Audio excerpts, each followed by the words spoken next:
नमस्कार, आप देख रहे हैं गुजरात तक का कोरोना स्पेशल बुलेटिन और आपके साथ मैं हूं सौम्या। लॉकडाउन के बीच चुनाव आयोग राज्यसभा चुनाव की तैयारियों में जुटा। 18 राज्यसभा सीटों के लिए 19 जून को होंगे चुनाव। कोरोना काल के बीच अब राज्यसभा की 18 सीटों के लिए 19 जून को चुनाव आयोजित किए जाएंगे। चुनाव आयोग ने ये जानकारी दी। 18 सीटों में से मध्य प्रदेश की 3 सीट, राजस्थान की 3 सीट, आंध्र प्रदेश की 3 सीट, गुजरात की 2 सीट, झारखंड, मणिपुर और मेघालय की 1 सीट है जिसमें चुनाव होंगे। कोरोना के बढ़ते आंकड़ों के साथ अब गुजरात को निसर्ग चक्रवात का भी सामना करना पड़ेगा। कहने में आ रहा है कि 4 या 5 जून को ये चक्रवात तबाही ला सकता है। कोरोना की महामारी के बीच अब गुजरात के समुद्र तट पर चक्रवात का भी खतरा मंडरा रहा है।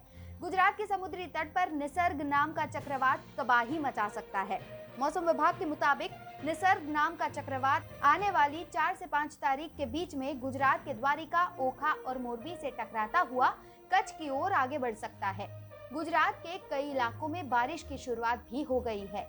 इसी के चलते गुजरात सरकार अलर्ट मोड पर है और एनडीआरएफ की टीम को स्टैंड बाय पर रखा हुआ है और कुछ एनडीआरएफ की टीम सूरत भी पहुंच गई है। 3 तारीख को अर्ली मॉर्निंग से ये साइक्लोन महाराष्ट्र और गुजरात के बीच में से चलेगा तो दक्षिण गुजरात और सौराष्ट्र के 2 जिले, कुल मिलाकर 6 जिले काफी प्रभावित हो गए, ऐसी संभावना है। बारिश भी होगी, पवन भी चलेगा। तो उस दृष्टि से कोरोना कोविड के बीच में ये आपत्ति को ध्यान में और उसका नज़रअंदाज करते हुए पूरी व्यवस्था बनाई है। कंट्रोल रूम चालू कर दिया है। कोरोना के जो एक्टिव पेशेंट जिन जिन जिलों में है उसकी ट्रीटमेंट में भी कोई तकलीफ ना हो, इमरजेंसी सेवाएं और पूरी व्यवस्था उसका भी रिव्यू किया है और उसका भी टाइट किया है। और बाकी सब डिपार्टमेंट इन जिलों में हाई अलर्ट के रूप में काम करेंगे। बढ़ते कोरोना मामलों के बीच देश लॉकडाउन से अनलॉक 1 की ओर आगे बढ़ा। गुजरात में भी रौनक वापस लौटी।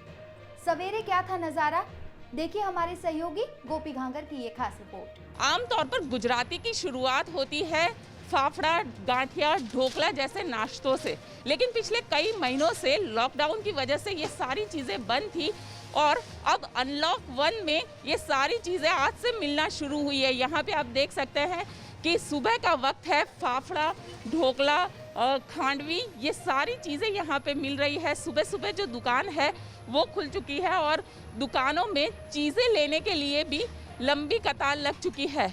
अनलॉक 1 के तहत आज कई सारी चीज़ों में रियायत दी गई है। जो गुजरात स्टेट ट्रांसपोर्ट की बसें हैं वो भी अब शुरू हो गई है। यहाँ पे इस वक्त हम मौजूद है अहमदाबाद के नेहरू नगर इलाके पे और यहाँ पे स्टेट ट्रांसपोर्ट की बस आती है। जो भी पैसेंजर यहाँ पे आते हैं पहले उनका थर्मल स्कैनिंग किया जाता है, उसके बाद उन्हें सैनिटाइज़र दिया जाता है ताकि जब भी वो टिकट ले तो जो टिकट देने वाले शख्स है, जो टिकट देने वाले यहाँ पे बैठे हुए उनको इन्फेक्शन ना लगे, यहाँ पे उनको टिकट दी जाएगी। आप देख सकते हैं कि जो बस है, बस भी पूरी तरीके से अब तैयार है क्योंकि जो मुसाफिर है उनको अपनी मंजिल तक पहुँचाने के लिए। अगली खबर एशिया की सबसे बड़ी सिविल अस्पताल की।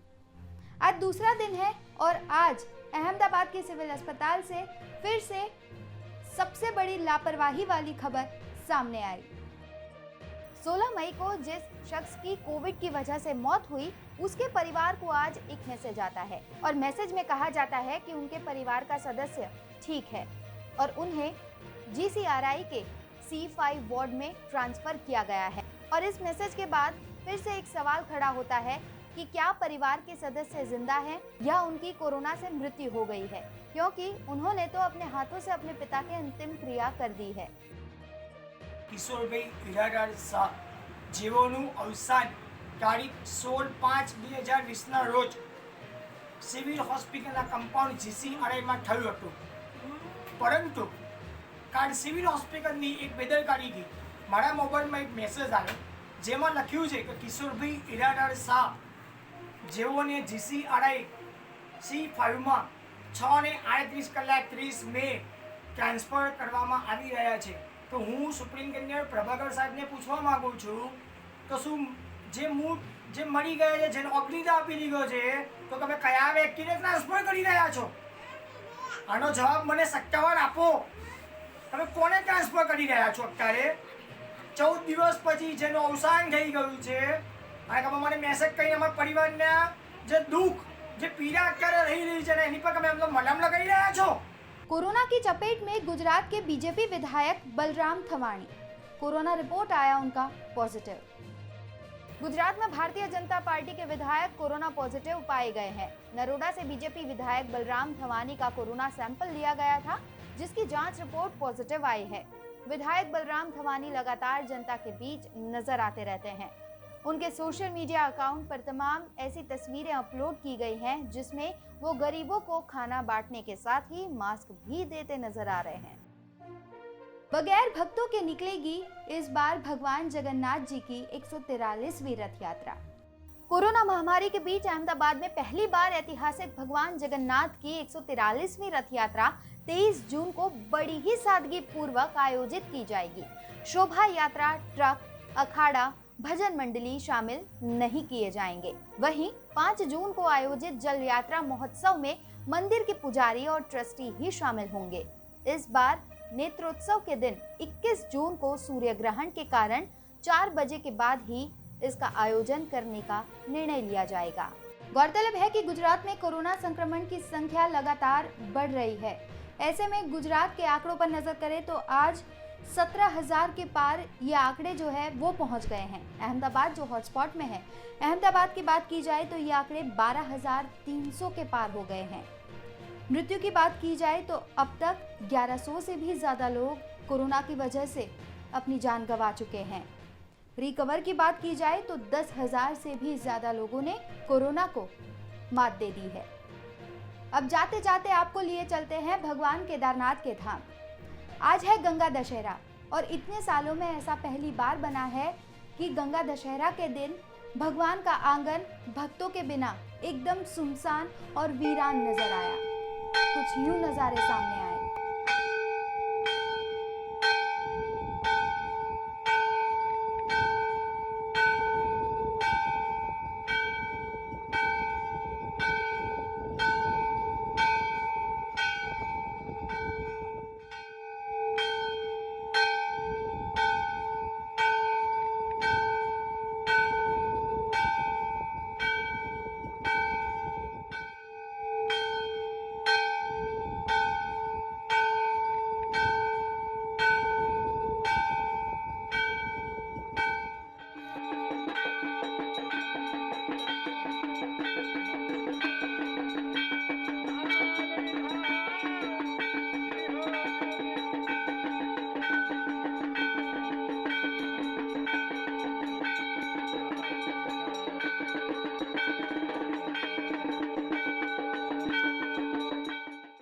तो कोरोना बुलेटिन में अभी बस इतना ही। गुजरात की बाकी सारी खबरें देखने के लिए आप देखते रहिए गुजरात तक।